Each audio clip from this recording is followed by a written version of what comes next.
How are you guys? Why'd you shake my head? I was trying to watch up. I had a birthday last week.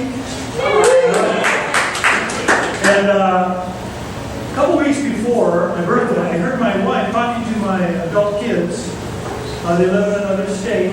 And I overheard her saying, you know, whatever you do for your dad for his birthday, get him what he really, really needs. Don't get him what he asks for or what he wants. So, yeah. So this year it's kind of cool. Instead of getting me a shirt or tie that I wouldn't wear, that's wrong. They got me a year's supply of Tic Tacs. So I thought,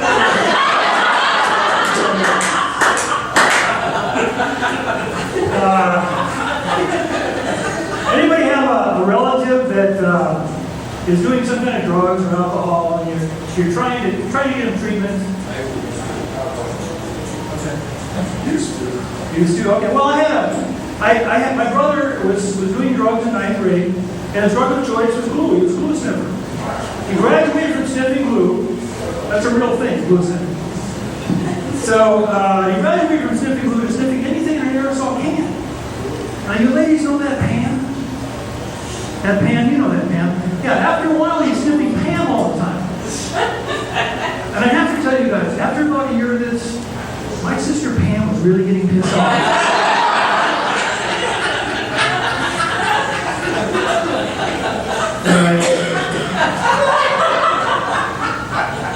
My brother's all right now. He's not doing drugs. He's divorced, but he's dating a girl, which is kind of cool. He's dating a homeless girl. Yeah, which is pretty cool because when they're done with their date, he can just drop her off any place. I gotta tell you guys, that's actually a street joke. That's the only one in here that's not my joke. And it fits my brother, so it's so well. I just gotta tell you that. My dad, just by way of introduction to my family, my dad, he hated to go to church. Absolutely hated it, but he wanted me, my brother and sister, to go to Sunday school. So he found a loophole. He found a bus that went through the neighborhood, picked up kids and took them to Baptist Sunday school. So even though we weren't Baptists, every Sunday morning, my brother, my sister, and I, we'd put on our coats, we'd trundle out to the bus stop, and not before my dad in his wisdom, with a big smile, he'd tell us why he didn't need to go to church. Now, he knew it was over our heads. He probably thought we'd never repeat it. But we're on the bus stop. Mrs. Johnson, our nosy neighbor, she's walking her dog. She comes right up and she says, I think it's awful that your dad doesn't go to church, and I think it's terrible. He's too lazy to take you to Sunday school. This really upset my sister. She got right back in Mrs. Johnson's face.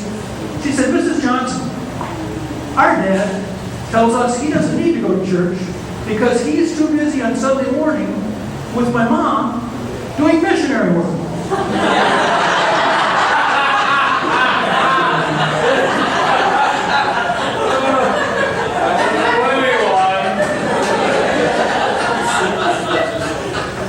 So, I was very about this kid. I was falling off my bike or jumping off these sand piles when I was growing up. And they always thought I had some kind of injury, so I had to have this hernia test. Now, for those of you who don't know what happens in a hernia test, you got to drop your doors. The guy comes up to you with his cold hand. He cups your vagina. And while he's doing that, you got to turn your head to the right and cough, and turn your head to the left and cough. And by this method, they can determine if you have a hernia or not. Well, they never found anything. I got sick of taking this test. But by the same token, I was a very trusting kid. If my Cub Scout leader thinks it's important, hey, my priest loves that joke.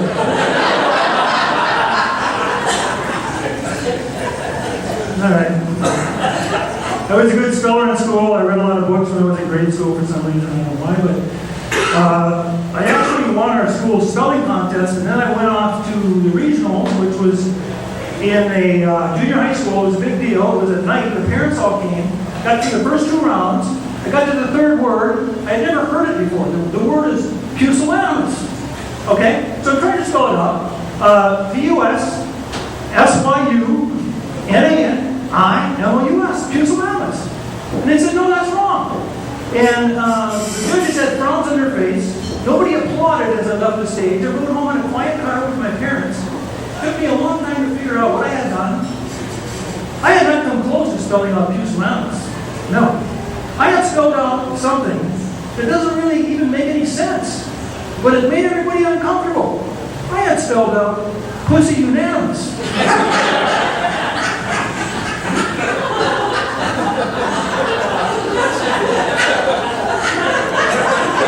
And I think we can all agree that pussy unanimous is a good thing, right?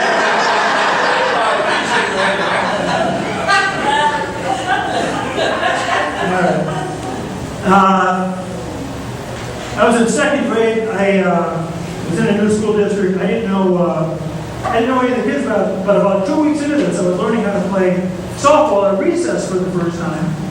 This girl ahead of me, she gets a hit. She runs to first base. I got up. I got some kind of hit. I ran to first base. And I ran to second. Nobody was there. And I thought I should go for third. I slid into third. To my surprise, this girl ahead of me, she's standing on the base. And they called me out. You can't have two people on base. But that was okay. She became my first friend at this new school. So I get home from school that day. My mom always concerned about me. She says, "Did you have a good time at school today?" I said, "I had a great time." And then I think I shocked her. She said, "Did you make any new friends?" I said, "I think so. I got to third base with a girl."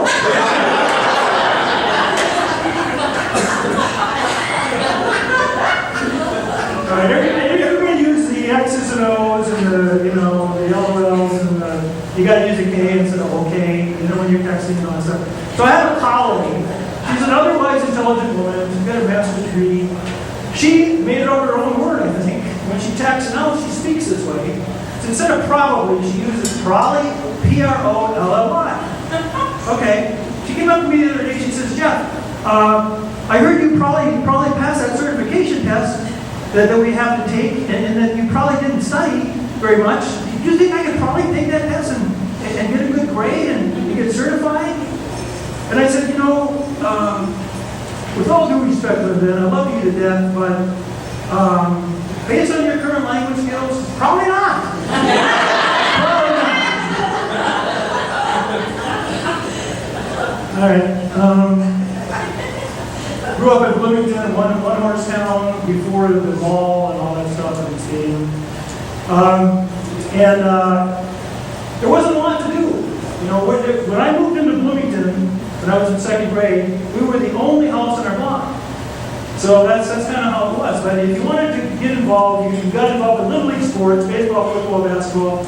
And if you did something really, really good, you might find your name or your team name in the weekly newspaper. It'd be a real small article in the sports section. And it would be like Jeff Larson gets 3 hits as East Giants beat West Yankees 4-2. Except they never had my name right. They had me as Alf Larson in their files. My parents complained a couple times. Nothing happened. They kept calling me Alf. But after a while, I started embracing Alf. Alf is my alter ego. It's like some superhero. The kids knew who I was. They said, "Hey, Alf, you going to get your name in the paper this week?" So in 8th grade, our Little League football team, and here's a picture from the scrapbook. Yeah, the guy lines us up. He takes the spelling of each kid's name, and we won the city football championship. And they had me right here, and they got my name wrong again, but it wasn't so bad. They got me as Jerry Larson, okay? But here's the weird thing. In parentheses, right next to my name, it says, "Alf Larson was unavailable for this picture." I'm friggin' Alf Larson. Fuckers.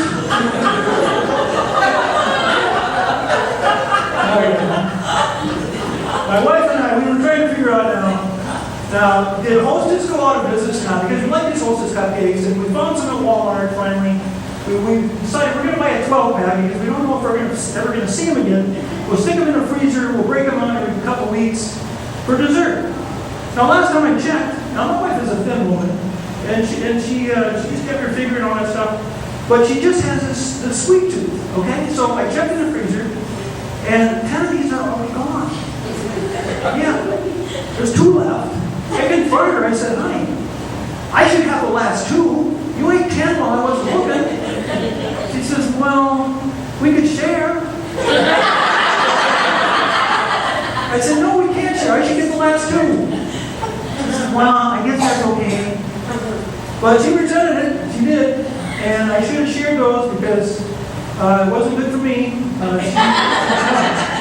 She's still angry with me. She hasn't touched my Twinkie in 3 weeks.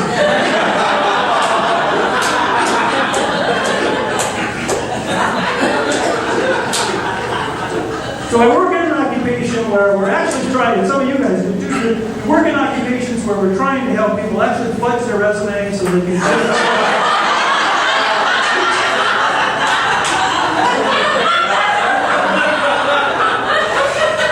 That's not a joke. Anyway, when I graduated from college, I realized I didn't have a lot of work experience, but I did have 2 summers where I worked as a tree trimming assistant. I was a guy in the ground that took the smaller branches and stuck them in the wood chipper. So I always made a point, when I met these people for interviews after college, I always made a point to tell these people I had 2 years experience as a branch manager.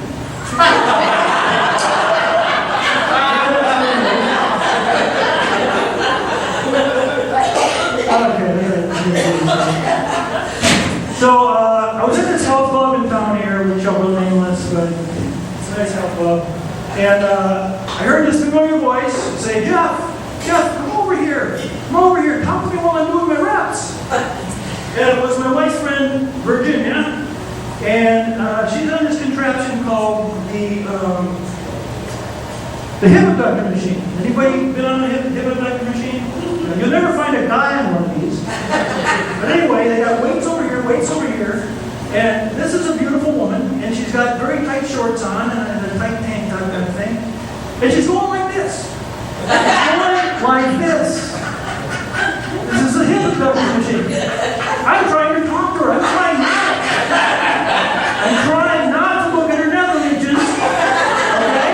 And I'm holding my gym shorts don't start expanding. Because she'll tell my wife. Anyway, so I'm trying to get out of there. We just chatted a little bit.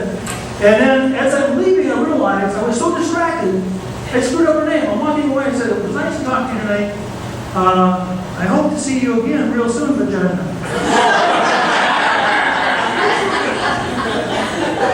Anybody see that Cialis commercial? It's all over the place. So the guy is sitting in the bathtub and the woman sitting in the bathtub. They're holding hands and looking at the ocean. Wouldn't it be a more effective commercial if the guy was in the same bathtub? Come on, he's on Cialis, right? Now, Cialis has that thing. It's a daily dose of Cialis. It's for guys who want to be ready all the time. And of course, I thought to myself, well, I want to be ready. So I asked my doctor to put me on this stuff. But after just a couple of days, I realized this stuff is dangerous for guys. So I was on a simple bicycle ride with my beautiful wife, and my penis got caught in the slopes.